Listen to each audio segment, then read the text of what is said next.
रिद्धपूर येथील शेतकरी आत्मारामजी पाटील यांच्या गोऱ्याला 6 दिवसापूर्वी लंपी आजाराची लक्षणे आढळून आल्यामुळं रिद्धपूर येथील पशुवैद्यकीय दवाखान्यामध्ये 4 दिवसापासून त्याला उपचाराकरता नेण्यात येत आहे. परंतु पशुवैद्यकीय दवाखान्यामध्ये नियुक्त असलेले डॉक्टर दवाखान्यात हजर नसल्यामुळं आणि गोऱ्याला उपचार न मिळाल्यामुळे अखेर आज ते गोरं मरण पावलं.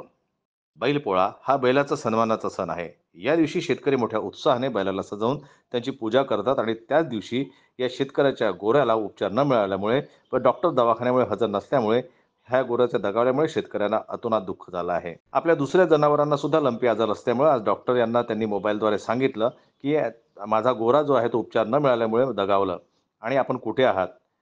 आमच्या दुसऱ्या जनावरांना देखील उपचार द्यायचा आहे आणि आपण इकडे यावे, असे शेतकरी यांनी डॉक्टरांना सांगितले असता, "मी आज येऊ शकत नाही, आज सुट्टी आहे," असे डॉक्टरांनी त्यांना सांगितले. नंतर शेतकरी यांनी पशु उपायुक्त यांच्याशी संपर्क साधून सर्व माहिती सांगितली. नंतर लगेच 2 तासांमध्ये डॉक्टर शेतकरी यांच्या जनावरांवर उपचार करण्याकरता आले असता, शेतकरी यांनी डॉक्टरांना प्रतिप्रश्न केला, की "आज जर तुम्हाला सुट्टी आहे म्हणून सांगत असताना, तुम्ही जर आज दवाखान्यामध्ये जर हजर राहिले असते, तर माझ्या गोऱ्याला उपचार मिळाले असते आणि माझं गोरं हे पोळ्याच्या या सणाच्या दिवशी दगावलं नसतं." असा आरोपही त्यांनी यावेळी शेतकरी आत्माराम पाटील यांनी केला. तुमचं जे गोरं आहे हे किती दिवसापासून याला लंपी आजार झाला 6 दिवसापासून. आणि तुम्ही त्याला पशुवैद्यकीय दवाखान्यामध्ये उपचाराकरिता नेले होते का? 4 दिवस एकसारखं चक्रा मारत गेलो, पण एकही दिवस डॉक्टर सापडलेला नाही आहे. म्हणजे डॉक्टर तेथे हजरच नाही आहेत. अवेलेबल नाहीच आहे.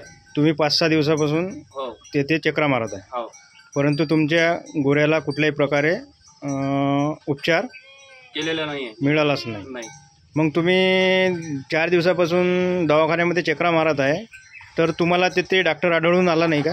नाही आला तर मी डॉक्टरला फोन लावला. फोन लावल्यावर डॉक्टर म्हणत होता की आज आज आज दिवस पोळा दिवस असल्यावर मी गेलो होतो, त्याला फोन लावला. त्या डॉक्टरने सांगितले की सरकारी सुट्टी आहे आणि मी येऊ शकत नाही. मग आजच्या पोळ्याच्याच दिवशी तुमचं गोरं हे दगावलं. हो. आणि ते डॉक्टर मुख्यालय पण राहत नाही. नाही.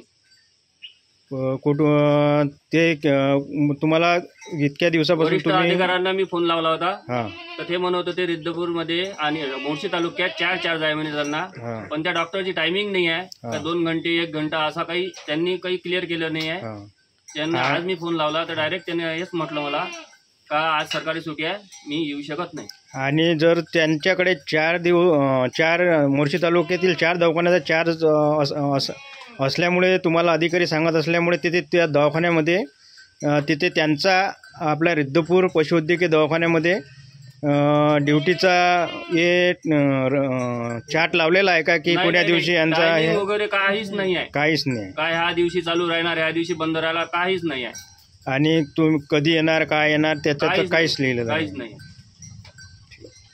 मोर्शी तालुक्याअंतर्गत येत असलेल्या रिद्धपूर येथे 1 वर्षापूर्वी पशुवैद्यकीय दवाखाना अंदाजे 60 लाख रुपये खर्च करून शासनानं नवीन इमारतीचं बांधकाम करून मोठ्या उत्साहात हा पशुवैद्यकीय दवाखाना लोकप्रतिनिधीद्वारे याचं भूमिपूजन देखील करण्यात आलं.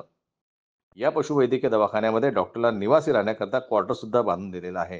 या पशुवैद्यकीय दवाखान्यामध्ये जानेवारी महिन्यात निवासी डॉक्टरांची नियुक्ती सुद्धा करण्यात आली, परंतु हे डॉक्टर मुख्यालय राहत नसून दवाखान्यात रोज हजर राहत नसल्यामुळे उपचाराकरिता घेऊन आलेल्या शेतकऱ्यांना आपल्या जनावरांना उपचार न करता आल्या पावली परत जावं लागत असल्यामुळे येथील जनावरे दगत असून लंपी आजाराची साथ वाढत आहे.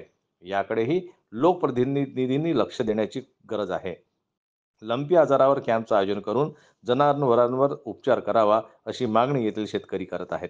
जनमत लाईव्ह न्यूज करिता मोर्शीहून सचिन डवके यांची रिपोर्ट.